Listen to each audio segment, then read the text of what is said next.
ఓ యువకుడు కూరగాయలు కొనడానికి మార్కెట్కి వెళ్ళాడు. గంపలో కూరగాయలు పెట్టుకుని నేలమీద కూర్చొని తలకు తువ్వాలు కట్టుకుని ఓ రైతు వాటిని అమ్మడానికి కూర్చొని ఉన్నాడు. అతన్ని సమీపించిన ఆ యువకుడు, కిలో టమాటో ఎంత అన్నాడు. 50 రూపాయలయ్యా అని రైతు సమాధానమివ్వడంతో, అంతలేదు గాని 25కి ఇస్తావా అన్నాడు.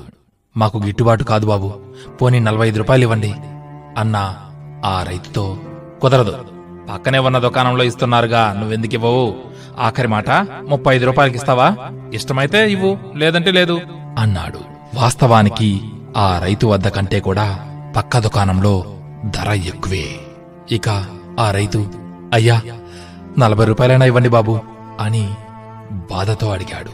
అది అలరా దారికి అంటూ కూరగాయలు తీసుకుని ఆ యువకుడు ఏదో సాధించేశాననే ఒక మానసిక ఆనందంతో అక్కడి నుండి వెళ్ళిపోయాడు. ఇక అదే యువకుడు ఓ పిజ్జా కొనడానికి వెళ్లి ఆ రెస్టారెంట్లో పిజ్జా ఎంత అన్నాడు.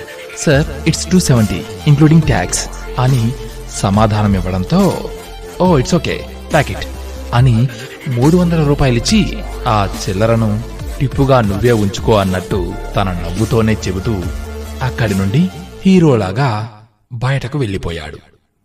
దాదాపు మన దేశమంతా ఇలాగే నడుస్తోంది. మళ్ళీ ఇలాంటి వాళ్లే సోషల్ మీడియా ముందు రైతుల కోసం ఈ ప్రభుత్వం ఏం చేసింది, ఆ నాయకుడేం చేశాడు, ఈ నాయకుడు ఏం పీకాడు అని తెగ లెక్చర్స్ ఇస్తూ ఉంటారు కదా. వాళ్ళేం చేశారో తరువాత విషయం. మనం ఏం చేశామో కాస్త కాస్త మనసు పెట్టి ఆలోచించాలి. ముందు మనం మారితే ఆ రైతు నోటిలోకి 4 వేళ్ళు ఆనందంగా పోతాయి. మనం మారాలి, మన ఆలోచన తీరు మారాలి. ముందు మనం మారితేనే తరువాత దేశం మారాలి అనే హక్కు మనకు లభిస్తుంది. మారుతోందా మన దేశం? మారుతోందా?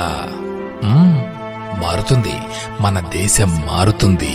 ఏమంటావు మిత్రమా?